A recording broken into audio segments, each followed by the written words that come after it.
Mateo capítulo 4.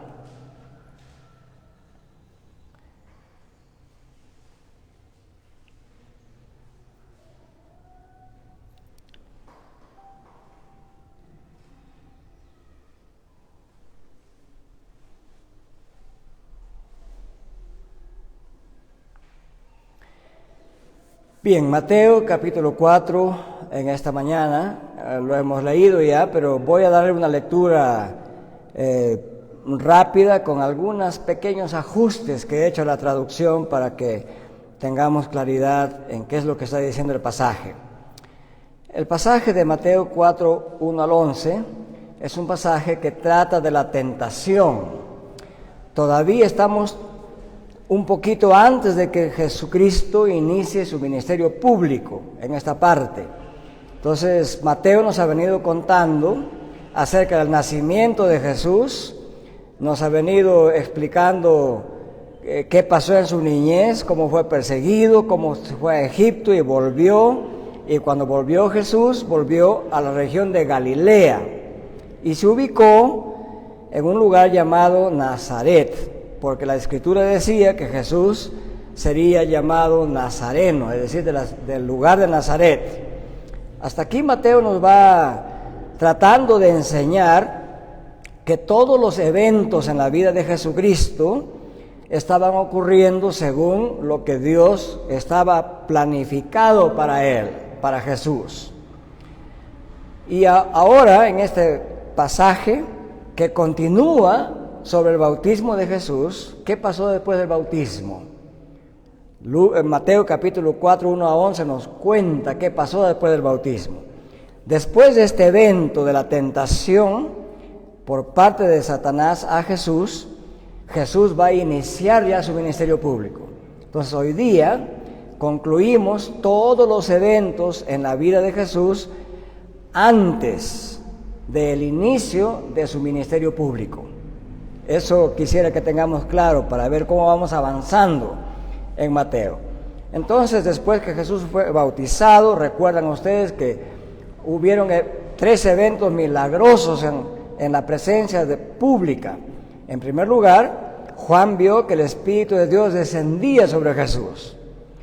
En segundo lugar, se dice que los cielos se abrieron. Y en tercer lugar nos dice que el Padre habló y declaró a Jesús como su Hijo amado. Y ahora Mateo 4, 1 al 11 dice: inmediatamente Jesús fue llevado por el Espíritu al desierto para ser tentado por el diablo. Y después de haber ayunado 40 días y 40 noches, tuvo hambre. Y acercándose el tentador, le dijo lo siguiente: si eres el Hijo de Dios, di que estas piedras se conviertan en pan. Pero Jesús le respondió y dijo: escrito está, no solo de pan vivirá el hombre, sino de toda palabra que sale de la boca de Dios. Entonces el diablo le llevó a la ciudad santa y le puso sobre el pináculo del templo. Y le dijo: si eres Hijo de Dios, lánzate hacia abajo, porque escrito está, también dijo el diablo, a sus ángeles te encomendará, y en las manos te llevarán, no sea que tu pie tropiece en piedra.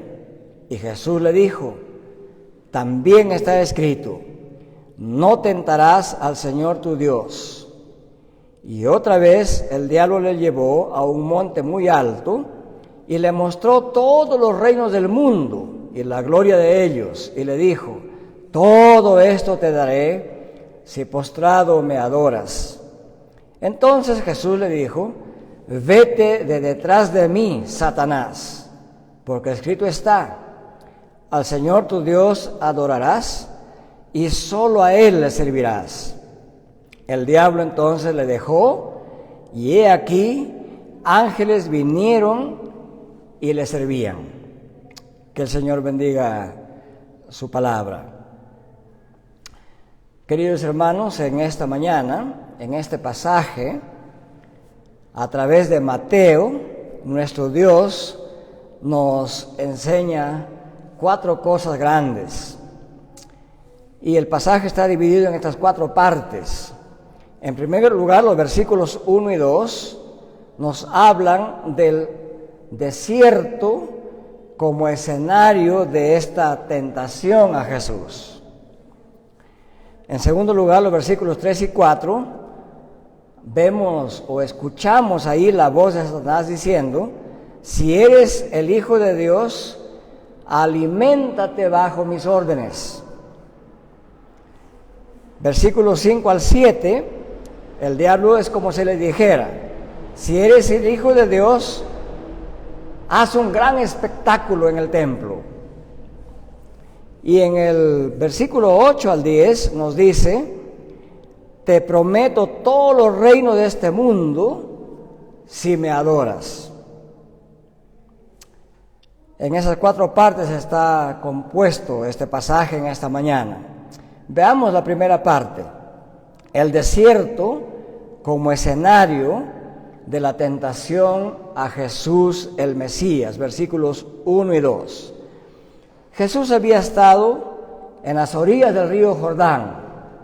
Ahí fue bautizado por Juan, después que Dios públicamente lo declaró como el Mesías verdadero, el Hijo amado de Dios, y el Espíritu había descendido sobre Jesús. Ese mismo Espíritu conduce, guía a Jesús al desierto para ser tentado por el diablo.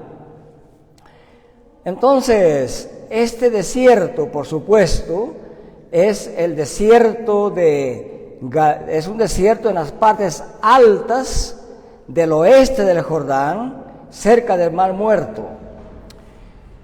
Quizás para nosotros es un poco difícil ver qué nos quiere decir Mateo aquí, pero voy a tratar de dibujar para ustedes este escenario. El desierto donde Jesús se fue era un lugar de puro rocas y arenas. Era un lugar completamente seco. Solamente había piedras y viento y sequía. No había plantas ahí para que él pudiera sombrearse y siquiera comer alguna fruta. Era un desierto total. Y ahí Jesús estaba ayunando 40 días y 40 noches. La idea o el hecho de que Jesús fue tentado en el desierto. Mateo, y principalmente se dirigía a la población judía y a la iglesia cerca del Mar Muerto, sino en el desierto del Sinaí. Recuerden ustedes que el pueblo de Dios salió de Egipto, ¿verdad? Y que después que Dios lo hizo pasar por el Mar Rojo, Pablo dice en 1 Corintios 10, versículo 4, que al pasar por el Mar Rojo, los israelitas fueron bautizados en la nube y en el mar. Salen del Mar Rojo como si salieran del bautismo, entran al desierto y comienzan a quejarse. Y la Biblia entiende que el pueblo de Israel tentó a Dios en el desierto. Lo puso a prueba a Dios en el desierto. Y aquí también nos dice que Jesús, después que salió del bautismo, es llevado al desierto y es tentado por Satanás. Desde el punto de vista de Dios, Dios pone a prueba a Jesús. Desde el punto de vista de Satanás, Satanás tienta a Jesús. Porque debemos saber que Dios no tienta a nadie. Es el diablo el que tienta. Entonces, quien tienta a Jesús es el diablo. Pero en este evento, Dios prueba la fe, la fidelidad y la obediencia de Jesús. ¿Les queda claro eso, hermanos? Entonces, ¿quién es el tentador? Satanás. ¿Quién es el que pone a prueba a Jesús en cuanto a su fe y su fidelidad? Es Dios. Entonces, las respuestas que Jesús le da al tentador, rechazando la tentación, son respuestas tomadas del libro de Deuteronomio, capítulo 8 y capítulo 6. Y en el libro de Deuteronomio se nos cuenta de este pecado de Israel, que tentó a Dios en el desierto, en la parte llamada Horeb. Recuerden ustedes que allí los judíos le pedían agua a Moisés. ¿Por qué nos has traído al desierto? ¿Para matarnos acaso? Y esta fue la tentación, la provocación que le hicieron a Dios. Ellos dijeron, en Egipto estábamos bien, teníamos carne, teníamos comida. Aquí en el desierto no hay nada, no hay agua. Y se preguntaron los judíos, ¿acaso Dios está aquí con nosotros? Esa pregunta que levantaron los judíos quería decir que para que ellos crean que Dios los puede conducir hasta Canaán, para que ellos crean que Dios puede sustentarlos, Dios tenía que hacer un milagro, tenía que darles agua en el desierto. Y si Dios podía darles agua bajo el pedido de ellos, entonces podían confiar que Dios está entre ellos. Esa fue la tentación que el pueblo le hizo a Dios. Entonces, a lo largo de los 40 años en el desierto, el pueblo se portó muy desobedientemente, se portó como un incrédulo. Y este pecado, este altercado que dice Deuteronomio de Israel contra Dios, en ese lugar de la región de Horeb, Moisés le llamó Masá, porque ahí altercó Israel con Dios. Y por eso más adelante, este pecado llegó a ser típico del pecado de desobediencia y de infidelidad y de incredulidad. Se lo cita en el Salmo 95, claramente, y en el libro de Hebreos se cita este pecado y este fracaso de Israel en el desierto. Entonces, Mateo nos está enseñando aquí que Jesús es la personificación del verdadero Israel, y que al contrario de Israel, que fracasó en el desierto y desobedeció en el desierto, Jesús en este desierto pasa la prueba de parte de Dios, rechaza la tentación de Satanás y triunfa como el obediente, como el hijo amado de Dios, como fiel a su Padre y como fiel también a la misión que su Padre le había dado. Y de esta manera entonces Mateo presenta a Jesucristo como el Mesías fiel, obediente, como el Mesías que confía en Dios, como el modelo de fe. Así lo presenta Jesús antes de empezar su ministerio público. En el versículo 2 nos muestra Mateo que la tentación ocurre tan pronto como Jesús ha terminado su ayuno de 40 días y 40 noches y tenía hambre. Esto es importante entender.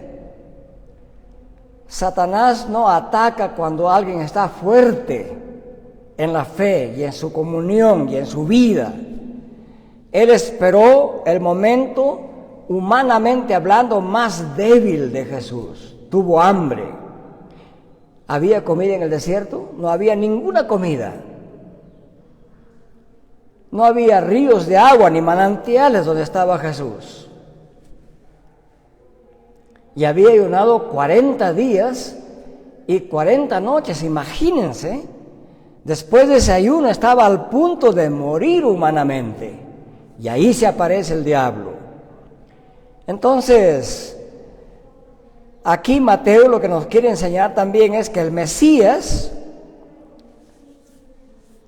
es el profeta verdadero. Antes también hubo 2 hombres en la Biblia que ayunaron 40 días y 40 noches también. Uno es Moisés. Cuando Moisés subió al Sinaí, en Éxodo 34 nos cuenta que estuvo ahí 40 días, 40 noches sin comer ni beber, en plena comunión con Dios, preparándose para recibir la ley de Dios, purificándose para poder tomar esa ley de parte de Dios en sus manos y entregarla al pueblo. También se nos cuenta que Elías, justamente caminando desde Israel hasta Horeb, también pasó en el desierto sin comer ni beber 40 días y 40 noches. Y la Biblia, en Deuteronomio 18, profetiza que Jesús será el profeta como Moisés. Ustedes se pueden dar cuenta que Mateo está diciendo, bien, acuérdense, pueblo de Dios, recuerden esto. Moisés pasó 40 días y 40 noches en la presencia de Dios sin comer ni beber. Jesús también. Y con gran victoria. Recuerden, pueblo de Dios, que Elías pasó también en su camino al encuentro con Dios a Horeb 40 días y 40 noches. Y la Biblia profetizaba que Jesús sería el Elías que había de venir.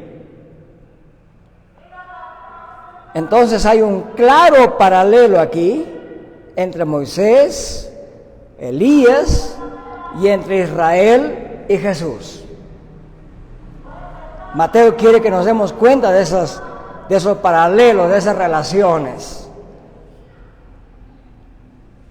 Pero el texto aquí no en vano dice que Jesús tuvo hambre. Jesús tuvo hambre, eso nos muestra la humanidad de Jesús. Ya sabemos que Jesús es Dios, pero también es hombre. Y al decir que tuvo hambre, Mateo nos recuerda que sepamos que Jesús no solamente fue divino, también fue humano y tuvo hambre.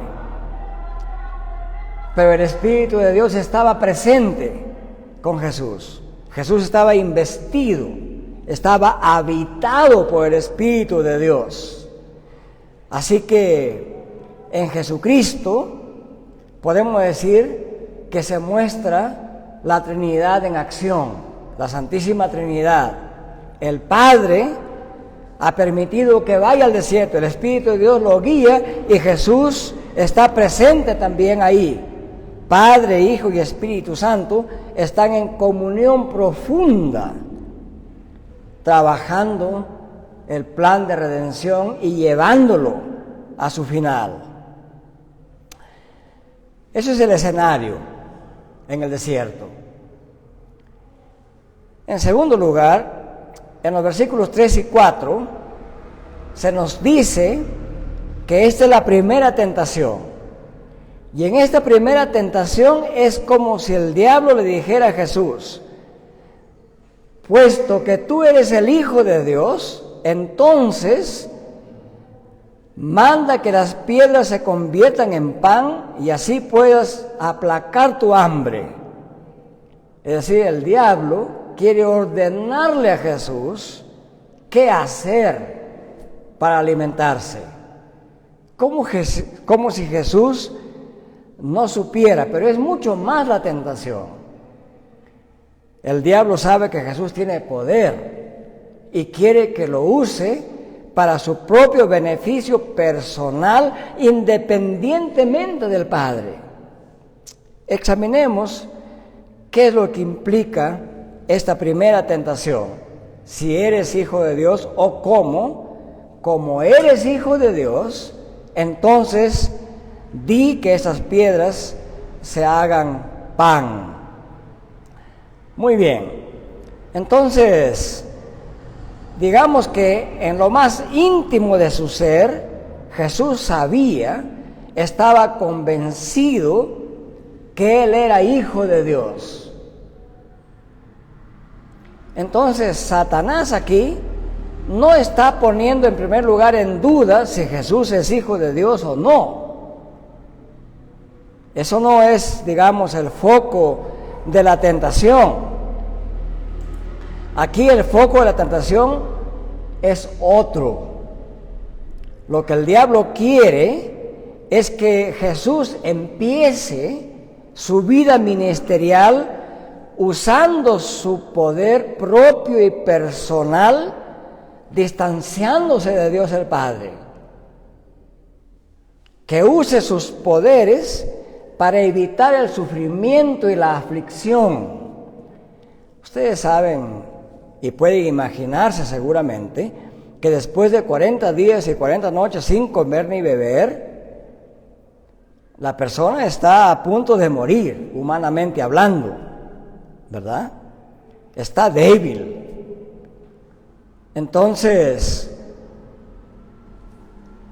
la fe en ese estado de una persona, ¿cómo sería? Si usted está de hambre y débil en un desierto donde no hay nada, ninguna posibilidad de comida,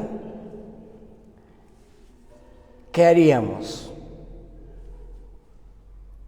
Bueno, la pregunta aquí no es qué haríamos nosotros, la pregunta en realidad es qué hizo Jesús en esa circunstancia. Entonces es como si la pregunta que flota en el aire aquí es la siguiente: este Jesús que es el Mesías y que es el Hijo amado de Dios, ¿permanecerá fiel a Dios? ¿Permanecerá obediente a Dios frente al inmenso hambre que lo acosaba? Entonces lo que el diablo le está diciendo a Jesús es lo siguiente: puesto que eres el Hijo de Dios, haz que esas piedras se conviertan en el pan.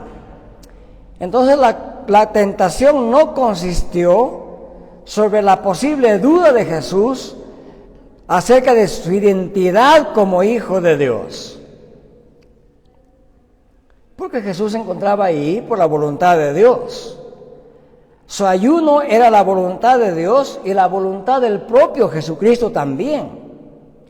Tampoco la cuestión era que Jesús podía dudar de su poder como Hijo de Dios. Jesús sabía que tenía poder. Y en todo el Evangelio de Mateo vemos cómo Jesús despliega su poder. Después de todo, Jesús mismo fue co-creador con Dios.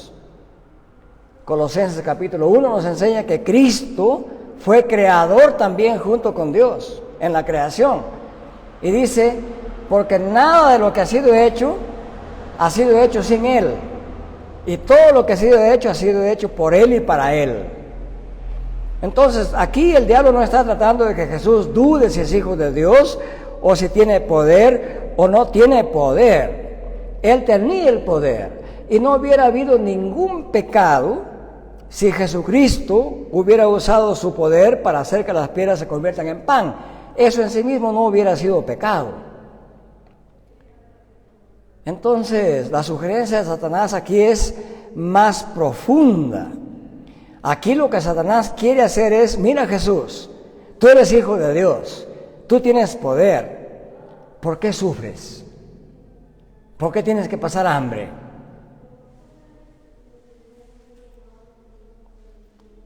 ¿Por qué tienes que confiar en un Dios que te hace sentir hambre en el desierto? Esa es la tentación en el fondo. Entonces, quiere seducir a Jesús, quiere incitar a Jesús a la falta de confianza en Dios y a la desobediencia a Dios, como lo hizo con los judíos en el desierto. Es una tentación entonces a que Jesús use su poder mesiánico para evitar el dolor, la debilidad y la dificultad.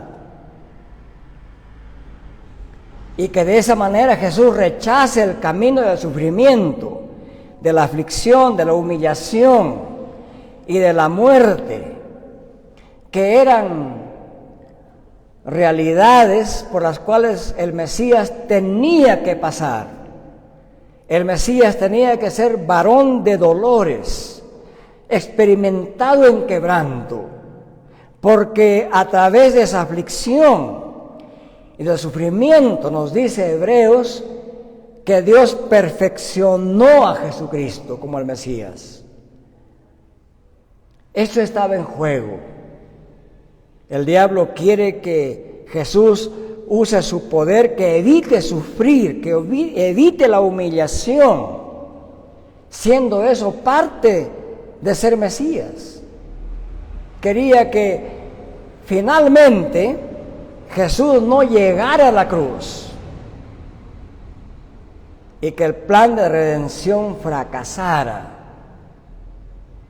Pero en esta etapa de su vida, queridos hermanos, Jesús tenía que sufrir dolor, aflicción, inclusive muerte, para que después de ser resucitado, sea glorificado por Dios. Entonces el diablo quiere empujar a Jesús a que, siendo una etapa en la cual le tocaba sufrir aflicción y dolor, que evite esa etapa y que saltara rápidamente a la glorificación. Eso no podía Jesús aceptar. No podía desobedecer el plan de Dios, el diseño pormenorizado de Dios para su vida. Más adelante vamos a hablar qué lección tiene esto para nosotros como cristianos y como iglesia.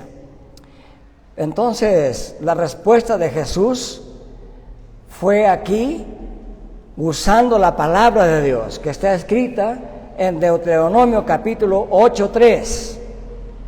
Y así dice Deuteronomio 8:3: y te afligió, y te hizo tener hambre, y te sustentó con maná, comida que no conocías tú, ni tus padres la habían conocido.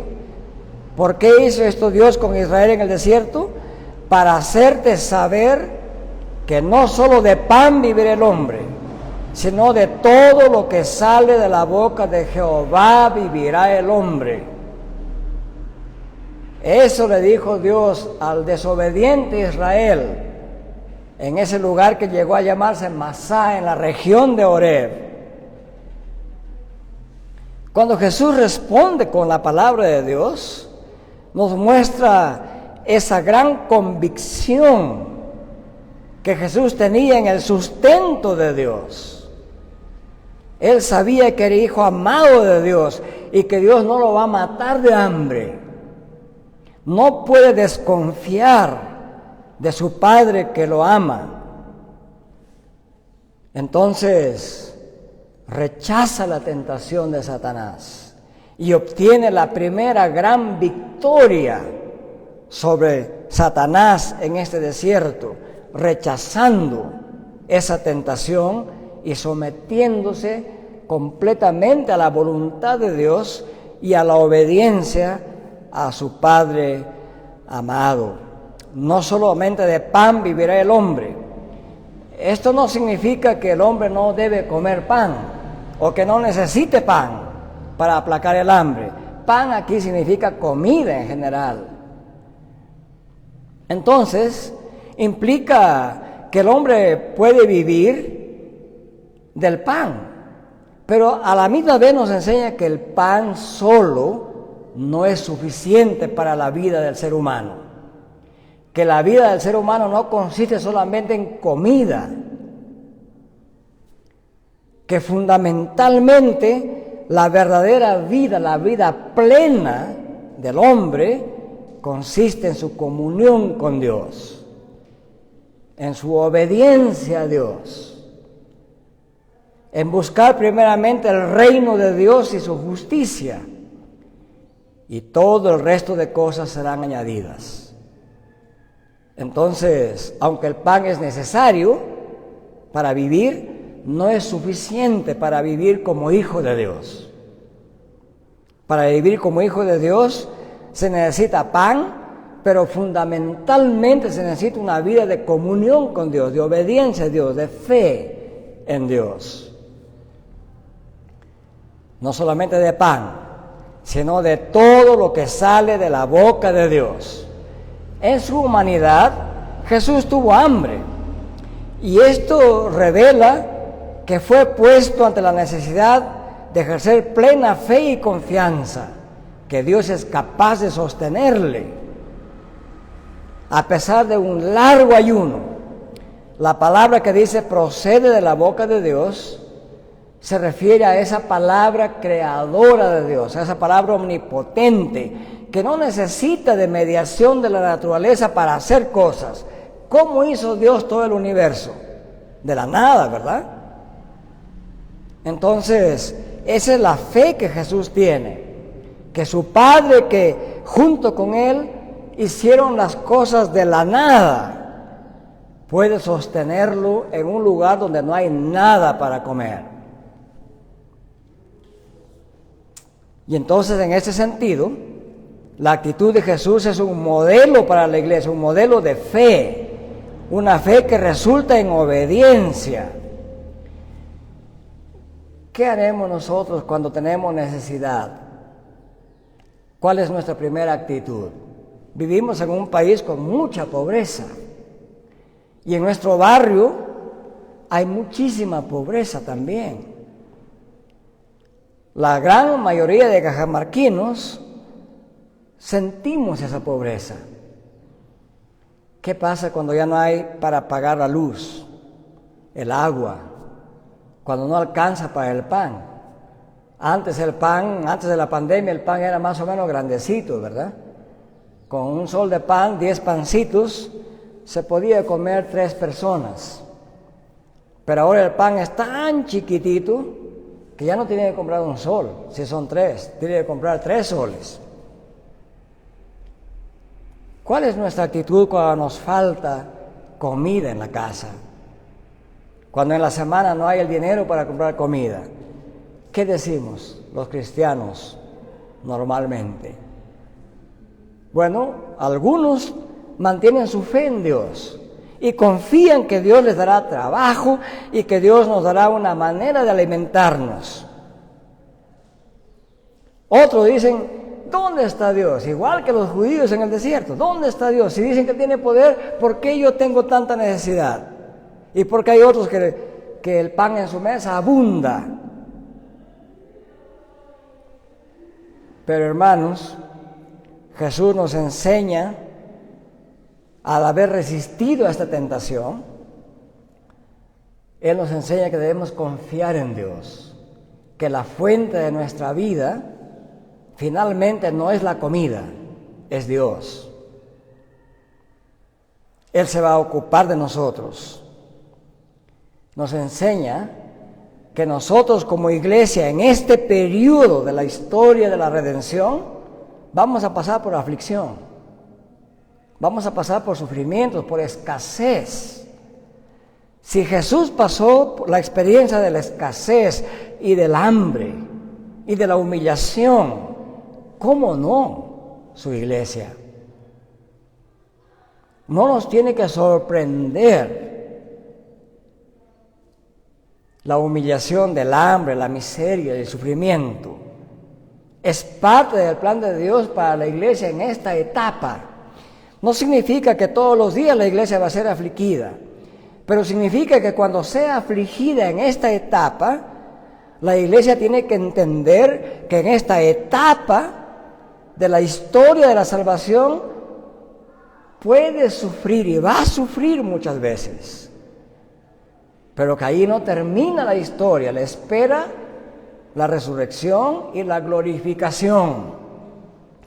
Lo que la iglesia no puede exigirle a Dios, y la iglesia no debe caer en esta tentación, es que en esta etapa que le toca sufrimiento y humillación, quiera ser una iglesia glorificada ya. Las bendiciones de la glorificación están en camino y llegarán un día. Pero si hoy nos llega aflicción y sufrimiento y humillación, no nos tenemos que quejar delante de Dios. Tenemos que abrazarlo más fuerte de Él, poner nuestra fe en Él, nuestra confianza en Él, porque en esta etapa, parte del proceso de santificación de la iglesia y parte del proceso de humildad que tiene que experimentar la iglesia, habrá sufrimiento. Por eso, esa teología llamada de la prosperidad, que dice que somos hijos del Rey, hijos de Dios, todo tiene que ir bien, todo tiene que ser abundancia, es una falsedad. No es cierto. Si sería cierto, estarían negando que el propio Jesús pasó aflicción y sufrimiento antes de ser exaltado. Con razón, un gran predicador del siglo XVI, Martín Lutero, decía que no hay gloria sin cruz, que no hay glorificación sin sufrimiento. Eso le pasó también a Jesucristo. Entonces, así que el Mesías, por medio de este sufrimiento, de esta humillación, que fue sufrimiento y humillación vicarias también a nuestro favor, y de esta manera, esta humillación de Cristo está ligada al pecado transcurrido desde Adán hasta nosotros y más adelante. Y aquí Jesús, al ser obediente plenamente ante Dios, también vicariamente en nuestro lugar, está diciendo que Él es capaz de eliminar el pecado de la vida de todo ser humano. Con esto Jesús, siendo fiel y obediente plenamente a Dios, nos enseña que Él ha obedecido en nuestro lugar, y confiando en Él por fe en Dios, podemos también vencer la tentación de querer evitar el sufrimiento a toda costa, como si Cristo no hubiera sufrido. El versículo 5 al 7, que es la segunda tentación, es como si en esta tentación el diablo le hubiera dicho a Jesús: puesto que eres hijo de Dios, y puesto que ya dices y has mostrado en esta primera tentación que confías en Dios, entonces haz un espectáculo público usando el templo de Dios. Estaba en la parte más alta del templo y dice: lánzate hacia abajo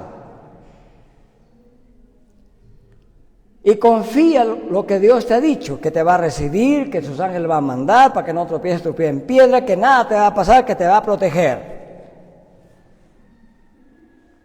Y la respuesta de Jesús es así, en el versículo 7. También está escrito: no tentarás al Señor tu Dios.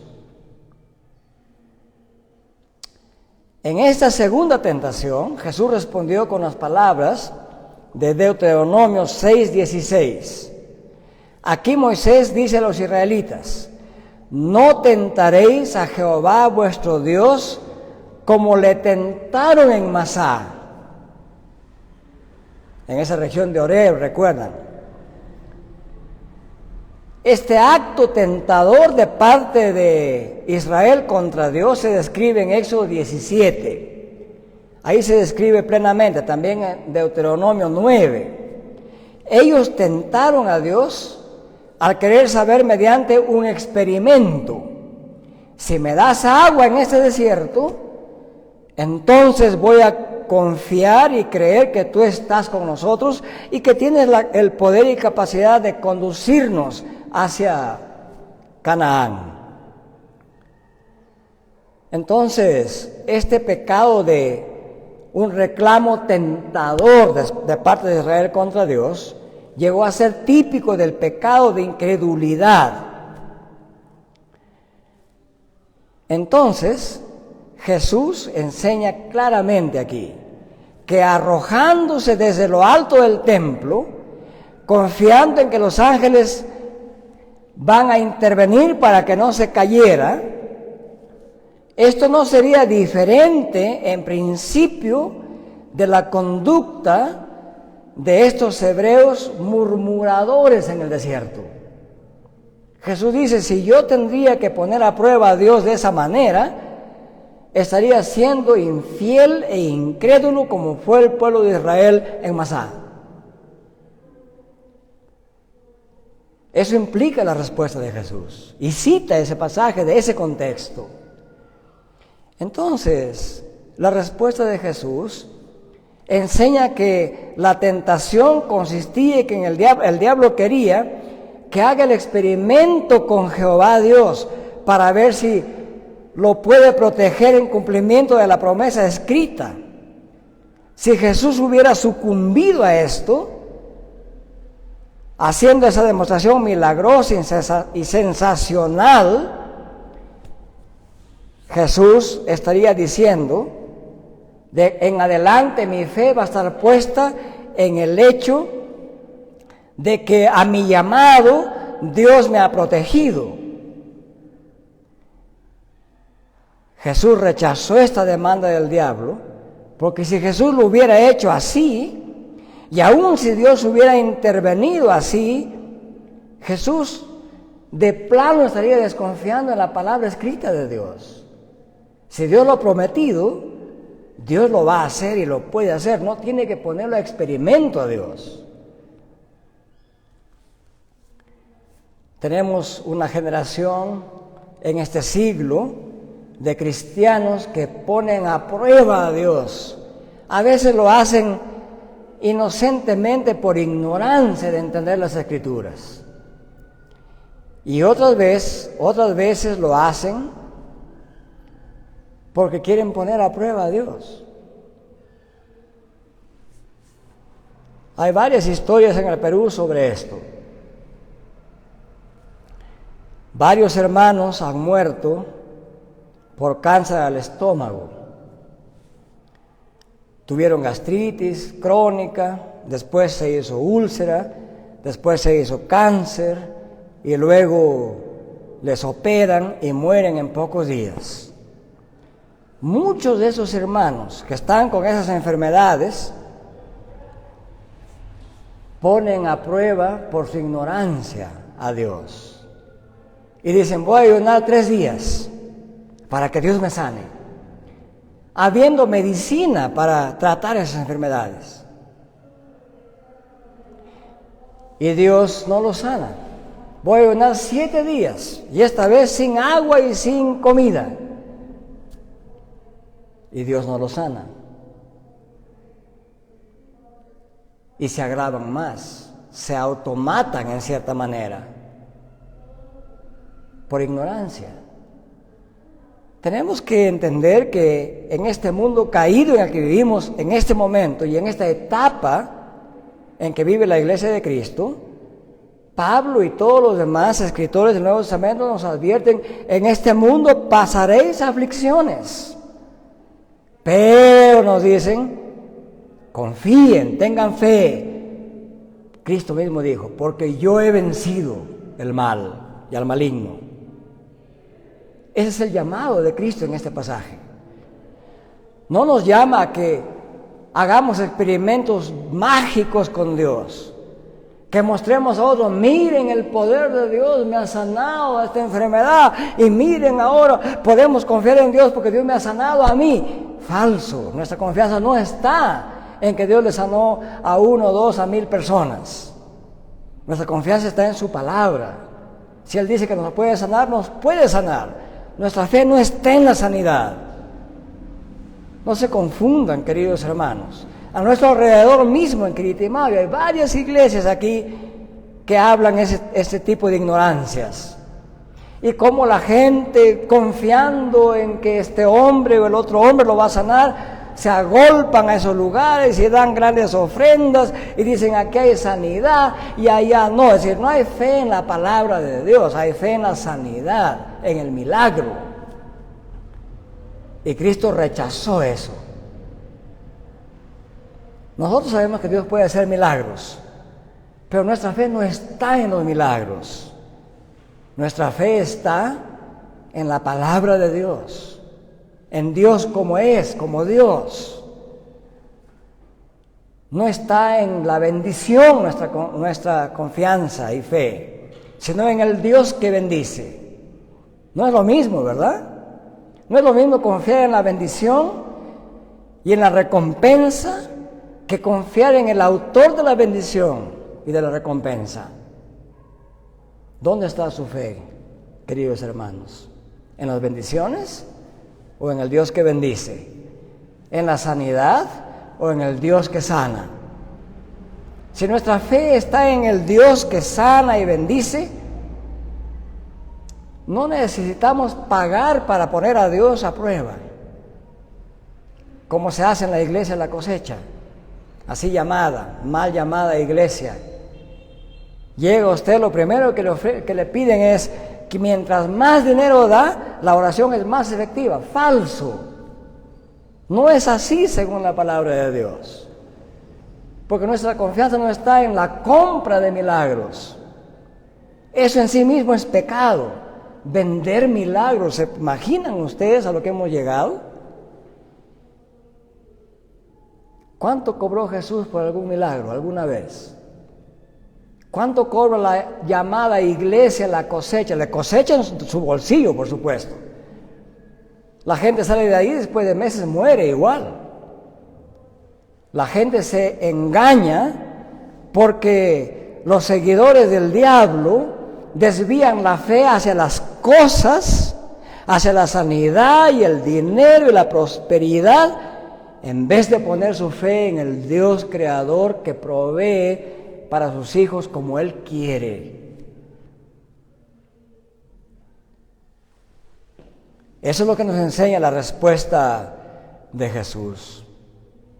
Y la rechazó y tuvo segunda victoria sobre el diablo. No quiso una magia milagrosa para que todos vean que está volando Jesús en el aire y cómo vienen los ángeles del cielo y lo recogen. Entonces todos iban a creer en Él por ese portentoso milagro, desviándose de su confianza en el Dios protector que hizo el cielo y la tierra. Los versículos 8 al 10, en esta tentación sucedió así. La tentación fue esta, la tercera tentación. Otra vez le llevó el diablo a un monte muy alto y le mostró todos los reinos del mundo y la gloria de ellos. Y le dijo, todo esto te daré si postrándote me adoras. Terrible atrevimiento del diablo, ¿verdad? Pero esta fue la respuesta de Jesús. Vete de mí. Mejor en el original dice, vete de detrás de mí. Lárgate, Satanás, porque escrito está, al Señor tu Dios adorarás y solo a Él servirás. En esta tercera tentación, el diablo le pide a Jesús que le adore a Él al cambio de gran gloria y poder. Le ofrece los reinos del mundo y todas sus riquezas, todo lo hermoso de este mundo. Imagínense ustedes que con todas las diferencias que hay, imagínense que usted fuera Jesús y lo llevan al cerro más alto del mundo. ¿Cuál es el cerro más alto del mundo ahorita? El Everest. Está a 8.800 metros sobre el nivel del mar. Es bien alto.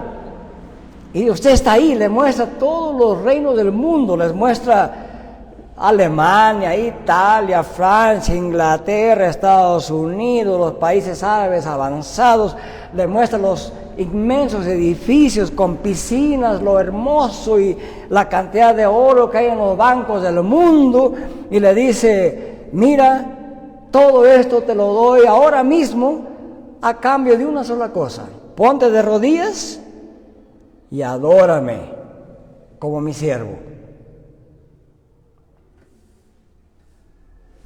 ¿Qué haría usted? Nos pondría en duda.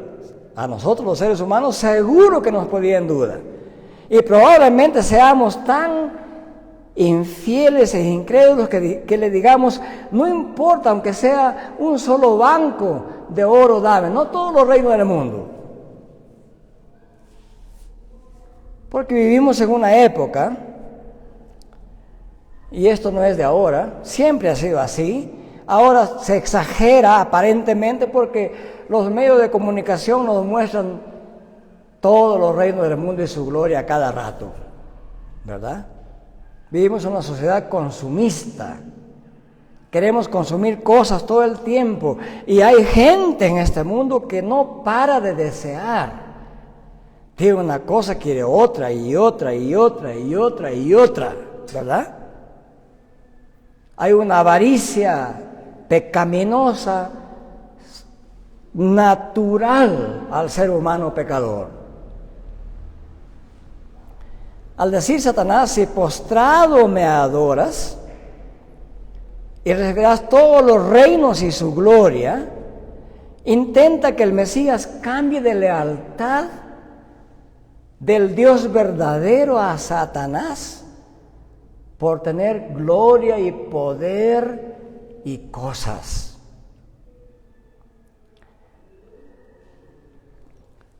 A ver, entonces analicemos un poquito esto. Satanás le pide a Jesús que le obedezca a él, que sea su siervo, que deje de servir a Jehová como Dios, y que podía cambiar esa lealtad recibiendo del diablo lo que no le pertenece al diablo. Después de todo, ustedes han escuchado en el Salmo 2 que hemos leído esta mañana, que el Padre le dice al Mesías: pídeme las naciones de tu tierra, de la tierra por heredad, y todo te las daré. Este mundo es de Dios. Todo lo que hay es de Dios. Es una promesa que Cristo sabía y en la cual creía y la entendía, y Jesús la rechazó. Y con eso nos enseña que la adoración o el servicio no es un servicio a Dios y una adoración en abstracto. No es una adoración genérica. Es una adoración verdadera.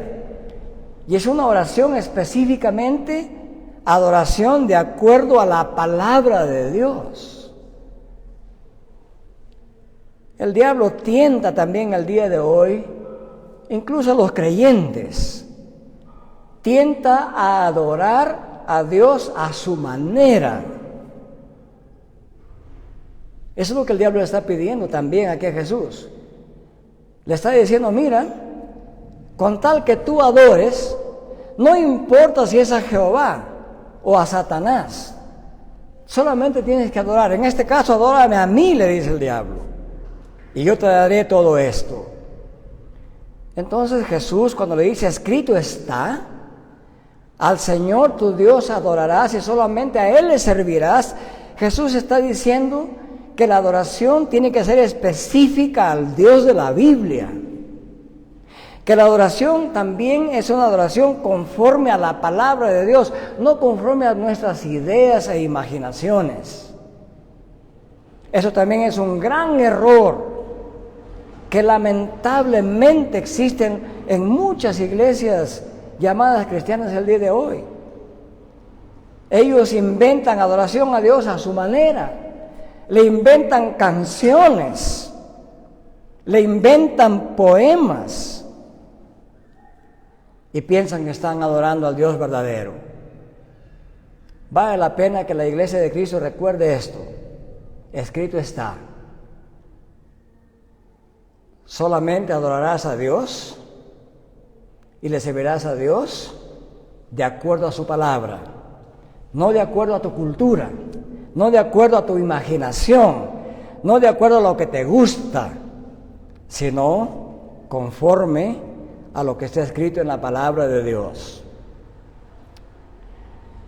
La adoración a Dios es una adoración y una actitud de servicio a Dios como tu Señor. Eso es importante, a Dios, al Señor tu Dios.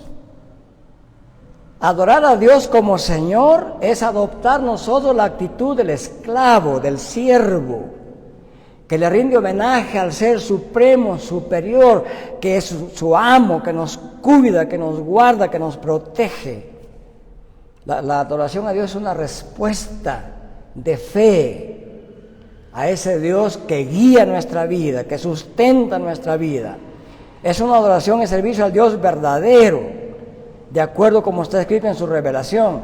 Toda la religiosidad pagana de este mundo se distancia de Dios y explota ese sentimiento innato en el alma humana que Dios ha puesto allí en el ser humano, el sentimiento de adorar al ser divino.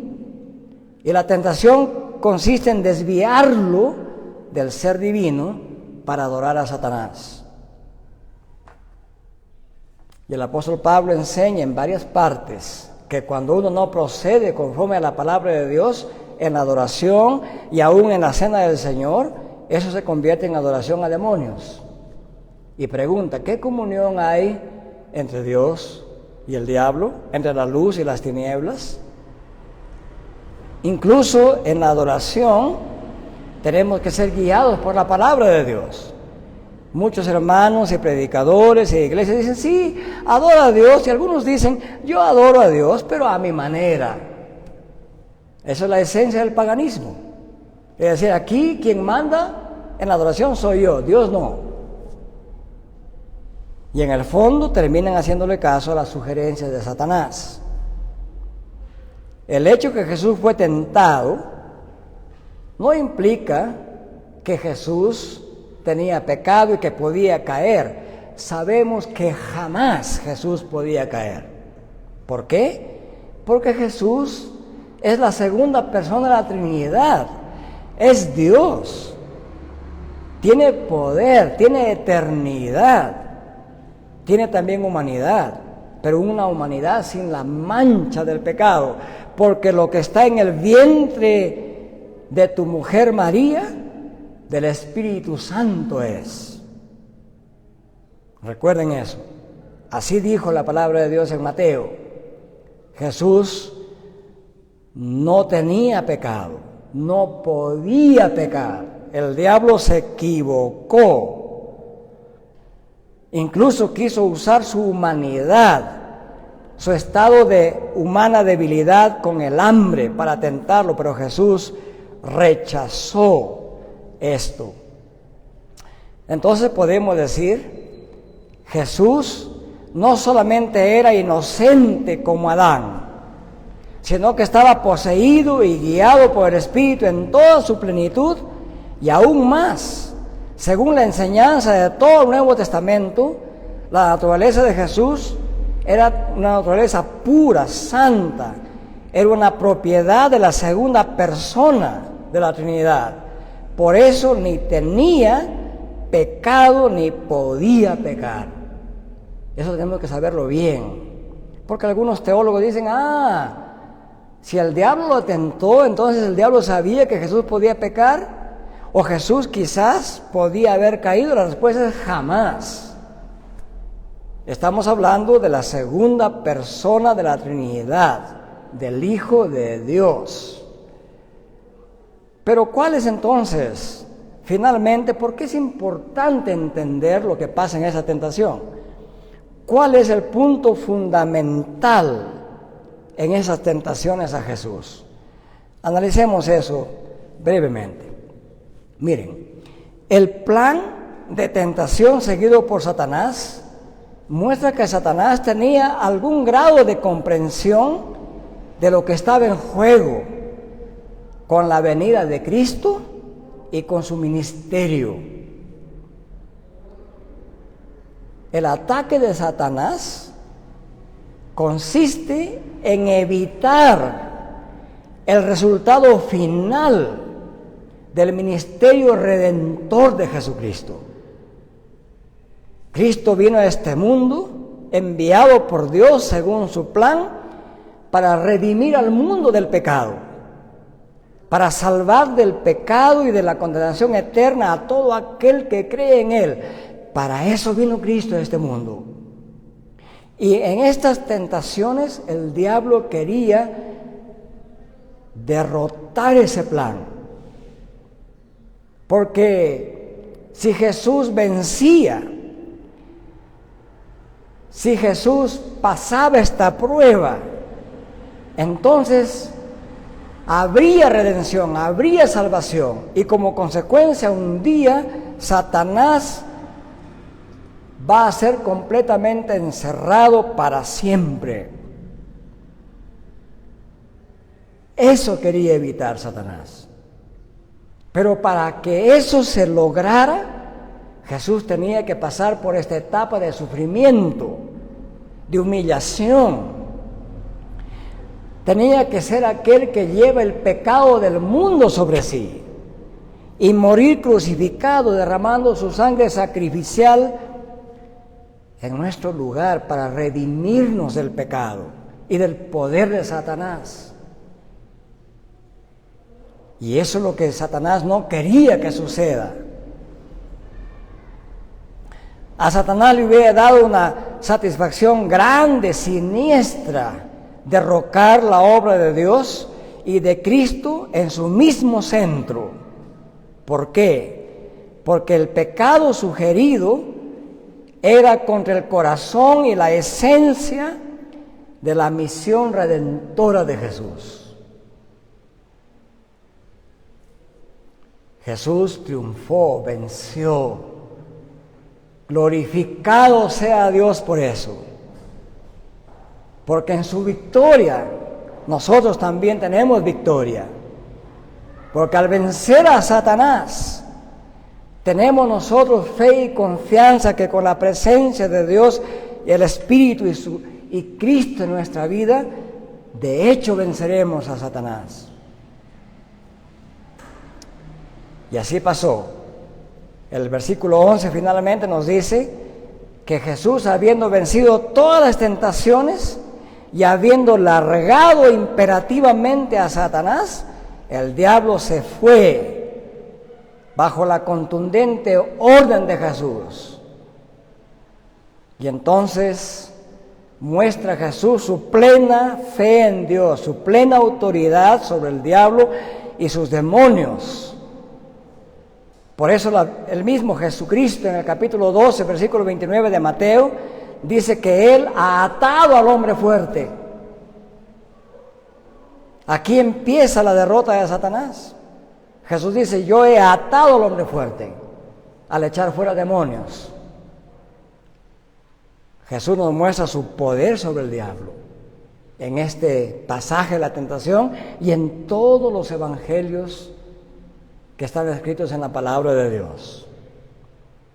Entonces Mateo así nos presenta al Mesías como nuestro verdadero nuevo Moisés, que puede dar pan a su pueblo. Jesús dijo, yo soy el pan de vida. Él es el verdadero pan. El verdadero pan no viene de Satanás, viene de Dios a través de Cristo.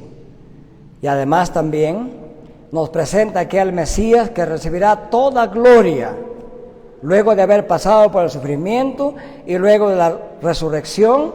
Jesucristo gobernará todas las naciones de la tierra, conforme a la profecía del Salmo capítulo 2, versículo 7 que hemos leído esta mañana. Jesús muestra a su iglesia en la victoria sobre la tentación, que se debe resistir a toda tentación de Satanás sin abandonar nuestra misión en el presente, en plena fe y esperanza que la gloria futura y eterna nos espera a cada creyente y a toda la iglesia verdadera de Jesucristo. Nuestra fe, como la fe de Cristo, está en Dios. Nuestra fe está en Cristo mismo, el vencedor, el gran victorioso en esta batalla contra el poder del mal. Nuestra fe está en el Espíritu Santo, que nos protege y nos da la fuerza para que en esta etapa de nuestras vidas podamos resistir a toda tentación. Y ese es el Evangelio de Mateo en esta mañana. Que el Señor bendiga su palabra. Amén.